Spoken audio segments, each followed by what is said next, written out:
சிவாய நம. திருச்சிற்றம்பலம். வாக்கர்த்தா விவசம்ருக்தவ் வாக்கர்த்தா பதிபக்தயே ஜெகதப்பிதரவ் வந்தே பார்வதி பரமேஸ்வரம். எல்லாம் வல்ல அம்மையப்பனாக விளங்கக்கூடிய தையல் நாயகி அம்பா சமேத வைத்தீஸ்வர வைத்தியநாத பெருமானுடைய திருவடிகளை வணங்கி என்னுடைய உபாசனை தேவதை அன்னை வாராகி அம்பாளுடைய மலரடிகளையும் பணிந்து என்னுடைய குருநாதரையும் என்னுடைய இஷ்ட தெய்வத்தையும் வணங்கி உலகம் முழுவதும் வாழக்கூடிய நெக்ஸ்ட் ஜென் நேயர்கள் அனைவருக்கும் தாம்பரம் வாராகி ஈசனேசர் ஜெய் வராகி நல்லாசிகள், வாழ்த்துக்கள். இப்போது முக்கியமான ஒரு தலைப்பு. நம்ம ஒவ்வொருத்தரும் பிறந்திருக்கிறோம். இந்த பிறப்பு நாம் எதுக்காக பிறந்தோம்? இப்போ இந்த பர்த்து இருக்குன்னா அது ஒரு காரணம் இல்லாமல் இருக்காது.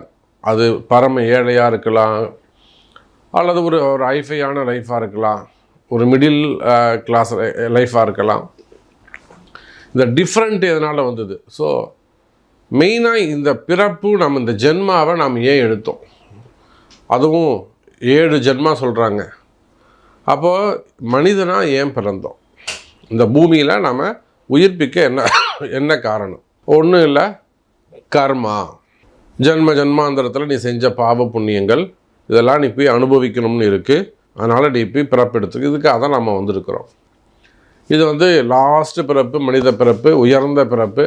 ஸோ இதில் நாம் மனம் திருந்தி வருந்துவோமே ஆனால், அந்த பாவத்தை கழிப்போமே ஆனால் நமக்கு மோட்சம் என்னும் சாம்ராஜ்யம் நமக்கு கிடைக்கும், பிறவாமை என்னும் பெருவரம் கிடைக்கும்.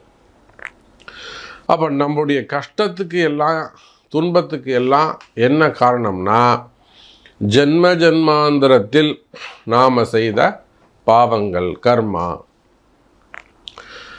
இதை கழிக்கிறதுக்கு தான் நிறைய வழிபாட்டு முறைகள் இருக்குது. குலதெய்வம் இருக்குது, சாமி கும்பிட்றது இருக்குது, விரதங்கள் இருக்குது, அப்புறம் நிறைய வழிமுறைகள் இருக்குது. எந்த மதமாக இருந்தாலும், நீங்கள் கிறிஸ்டினாக இருக்கலாம், இஸ்லாமிய பெருமக்களாக இருக்கலாம், எந்த மதமாக இருந்தாலும். ஸோ எத்தனையோ பாதிரியார்கள், அதே போல் எத்தனையோ இஸ்லாமிய பெருமக்கள், மதமார்கள் கூட நம்மிடத்தில் நமக்கு நண்பர்களாக இருப்பது உண்டு. ஃப்ரெண்ட்ஸாக இருக்காங்க, நிறைய டிஸ்கஷன் செய்வாங்க. இப்படி தான் இருக்குது சாமி, இப்படி தான் இருக்குது சாமின்னு சொல்லிட்டு நிறைய பேர் நம்மகிட்ட வந்திருக்கிறாங்க. ஸோ நிறைய பாஸ்டர்ஸ்லாம் அவங்க கமிட்டியில் இருக்கக்கூடிய ப்ராப்ளம், அதாவது போட்டி பொறாமைகள், இதெல்லாம் நம்மகிட்ட வந்திருக்கிறாங்க. அப்போ இந்த பாவகர்மா அப்படிங்கிறதுக்கு மதம் ஒரு தடை இல்லை. அது மனிதன், அவ்வளோதான். ஆணாக இருக்கலாம், பெண்ணாக இருக்கலாம், இவ்வளோதான் வித்தியாசம். வேறு எந்த அதுக்கு கேஸ்டோ மதமோ முக்கியமில்லை. இந்த பாவகர்மா 60 வயசு ஆகிடுச்சு, 70 வயசு, 60 வயசுக்கு மேலே தான் பயமே வரும். மினிமம் 50. இந்த பாவகர்மாவை நம்ம துச்சமா இல்லையா, கிளியர் பண்ணமா இல்லையா? சரி, இது எங்கே போனால் கிளியர் ஆகும்? ஒருத்தர் வாழ்க்கையில் ரொம்ப கஷ்டப்படுறாரு, இது எங்கே போனால் சரியாகும்? இது எங்கே போனால் இந்த பிரச்சனை தீரும்? இந்த பிறவிக்கு நாம் எங்கே போகணும்? ஏன்னா ஒரு மண்ணுக்கும் உங்களுக்கும் ஒரு சம்பந்தம் இருக்கும். ஒரு இடத்துல போய் நீங்கள் வீடு வாங்குறீங்கன்னா சும்மா மட்டும் இல்லை, அந்த இடத்துக்கும் உங்களுக்கு ஒரு கனெக்டிவிட்டி இருக்கும், நெட்வொர்க் இருக்கும். அது இருந்தால் தான் நீங்கள் அந்த இடத்துல போய் வசிக்கவே முடியும். அப்போ முன்ஜென்ம பாவம் தீர நீங்கள் போக வேண்டிய இடம், கோவில், செய்ய வேண்டிய பரிகாரம், வணங்க வேண்டிய தெய்வம், இது என்னங்கிறத பார்க்க போகிறோம். வாருங்கள். விருச்சக ராசி. விருச்சக ராசியை பொறுத்தவரையிலும் விசாகம் நட்சத்திரம் 4வது பாதம், அது போச்சுன்னா கேட்டை 4 பாதங்கள். விசாகம் 4வது பாதம், கேட்டை ஃபுல்லாக வந்துடும். போச்சுன்னா அனுஷம் சனியுடைய நட்சத்திரம். சார், விருச்சக ராசி ஒரு அதிர்ஷ்டமான ராசி. நீங்கள் நான் கஷ்டப்படுறேன், கவலைப்படுறேன், கடன் சுமையாக இருக்குது, வேலை அமையலை, தொழில் அமையலை, வர வேண்டியது, இங்கே என்ன வேணாலும் சொல்லுங்கள்.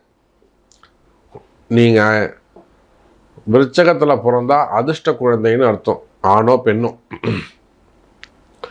ஏன்னா புதன், சனி, குரு. சனியை போல கொடுப்பார் இல்லை. ஒரு சனி நட்சத்திரத்தில் ஒரு குழந்தை பிறக்குதுன்னா அவன் யோகக்காரகன்னு அர்த்தம். பூசம், அனுஷம், உத்திரட்டாதி உலகையே ஆட்டி படைப்பான்னு அர்த்தம். வீட்டில் ஒரு உத்திரட்டாதி இருக்கட்டவன் மொத்த பேரையும் அவன் விரட்டுவான். அதிகாரம் செய்வான். அது ஆணோ பெண்ணா. இப்போ எங்கள் ஒய்ஃபு உத்திரட்டாதின்னா என்னை தூக்கி போட்டு பந்தா டமால் டுமில் அடிக்கும். உத்திரட்டாதிக்கு அந்த சனியுடைய நட்சத்திரம் அப்படி ஆளுமை திறன் அதிகம். சனி இல்லாமல் அதிகாரம் இல்லை. சனி வந்தால் தான் அதிகாரம். பெரிய அரசியல் தலைவராகணும், நான் சேர்மேன் ஆகணும், நான் நகராட்சி தலைவர் ஆகணும், நான் எம்எல்ஏ ஆகணும், அமைச்சர் பெருமக்கள் ஆகணும், அப்புறம் சிண்டிகேட் ஆகணும், எதுவாக இருந்தாலும் சனி வேணும். அதிகாரம் சனி கையில் தான் இருக்குது. தைரியம் வேண்டுமானால் யார்கிட்ட இருக்கலாம்? செவ்வாய்கிட்ட இருக்கலாம். சனி அதிகாரம் இருந்துருச்சுன்னா தைரியம் தானாக வந்துடும். அப்போ விருச்சக ராசி அதிர்ஷ்டம்.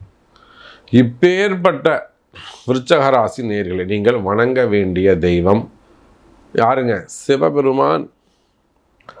விருச்சக ராசி வணங்க வேண்டிய தெய்வம் சிவபெருமான். அப்போ ரகசிய தெய்வம் தெரிஞ்சுக்கிட்டோம். ஆனால் எந்த சிவன்? சிவபெருமான் தான். தென்னாடுடைய சிவனையை போற்றி எந்நாட்டம் இருக்கும். எல்லா ஊர்லேயும் சிவன் கோவில் இருக்கு. எந்த கோவில் போகணும்? எந்த கோவில் போகணும்? திருவையாறு. சார், திருவையாருக்கும் விருச்சகத்துக்கும் என்ன சார் சம்பந்தம்? சனியுடைய நட்சத்திரம், குருவுடைய நட்சத்திரம், புதனுடைய நட்சத்திரம். குரு யாருங்க? தியாக பிரம்மம், தியாகராஜர், தியாக பிரம்மம்.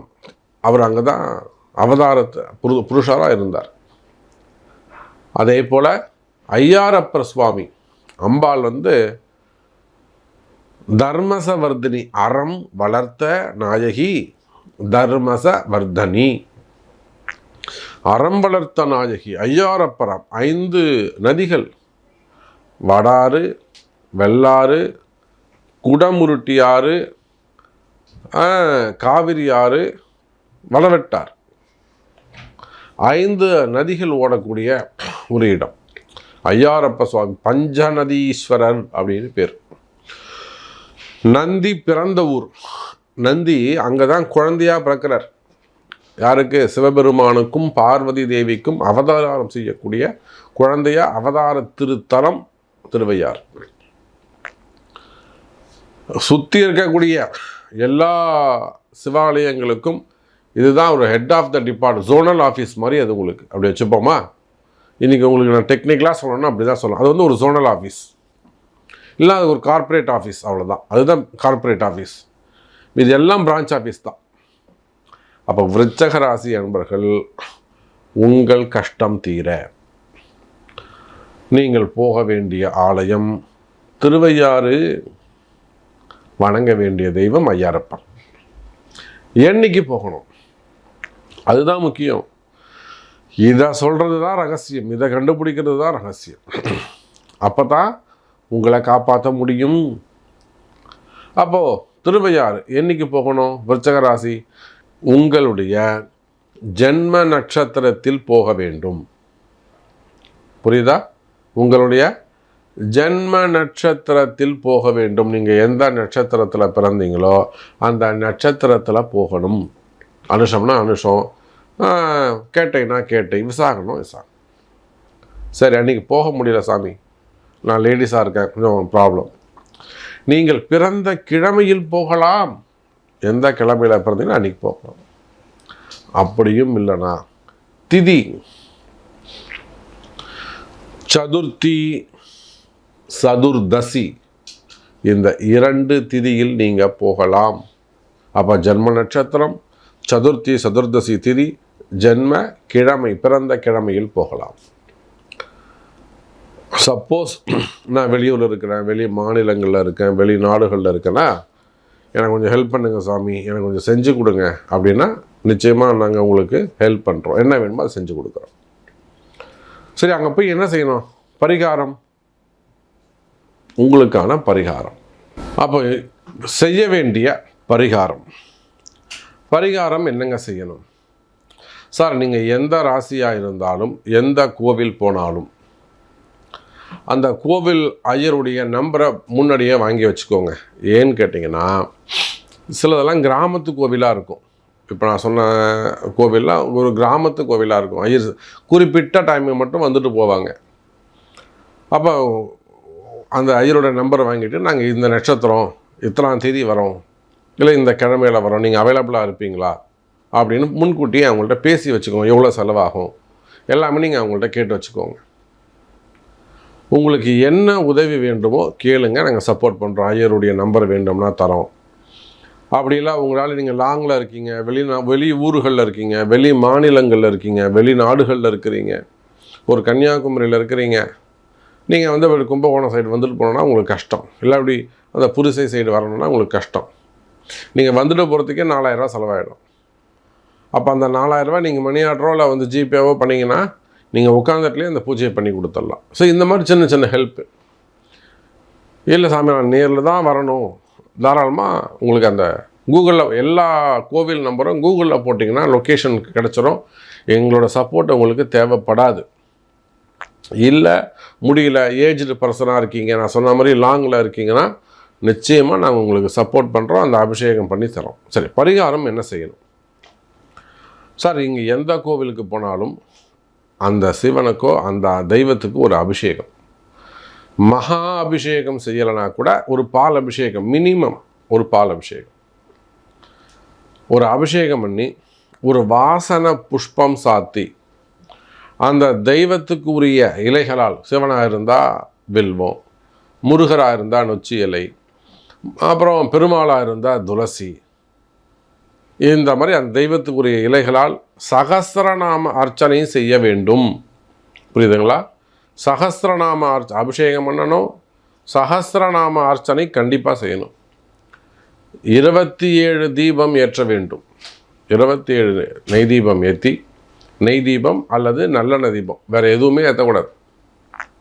அந்த பஞ்சதீபம் எண்ணெய், சென்ட்டு வச்செண்ணெய், வாசனை எண்ணெய், அதெல்லாம் எதுவுமே வேணாம். ஒன்று ஆவின் நெய் வாங்கிக்கோங்க, அப்படி இல்லாட்டி நார்மல் செக்கு எண்ணெய் வாங்கிக்கோங்க, அவ்வளோதான். 27 தீபம் ஏற்றணும். 27 முறை அந்த கோவிலை வலம் வர வேண்டும். 27 தீபம், 27 சுத்து. சக்கரை பொங்கலும் லெமன் சாதமும் நைவேத்தியம் பண்ணணும். இல்லை அந்த கோவிலுக்கு ஏற்ற மாதிரி, பெருமாள் இருந்தால் புளி சாதம் போடுங்க, முருகர் கோவிலாக இருந்தால் லெமன் சாதம் போடுங்க, சிவன் கோவிலாக இருந்தால் தயிர் சாதம் போடுங்க. ஆனால் சக்கரை பொங்கல் கண்டிப்பாக இருக்கணும். அப்போது 27 ஒரு அபிஷேகம், அபிஷேகம் முடிச்சுட்டு ஒரு சகஸ்ரநாம அர்ச்சனை, 27 தீபம், 27 சுத்து, பிரசாத விநியோகம், ஒரு நமஸ்காரம். இதில் கோவிலில் சாமி அபிஷேகம் பண்ணும்போதோ, நட சாத்தி இருக்கும்போது, திரை போட்டு இருக்கும்போது நீங்கள் சுற்றக்கூடாது, விளக்கேற்றக்கூடாது. ஓப்பனில் இருக்கும்போது தான் நீங்கள் இதை செய்யணும். ஸோ இதுதான் உங்கள் பரிகாரம். இதை செய்து பாருங்கள். ஒரு முறை அந்த ஆலயத்துக்கு சென்று வாருங்கள். இது ஒன்றும் பெருசாக செய்ய முடியாத விஷயம் கிடையாது. உங்களுக்கான ஒரு அரிய வாய்ப்பு. முயற்சி பண்ணுங்கள். இதனால் உங்கள் நன்மை நடக்கும் என்றால் எங்களுக்கு அது சந்தோஷம். ஜெய் வராகி.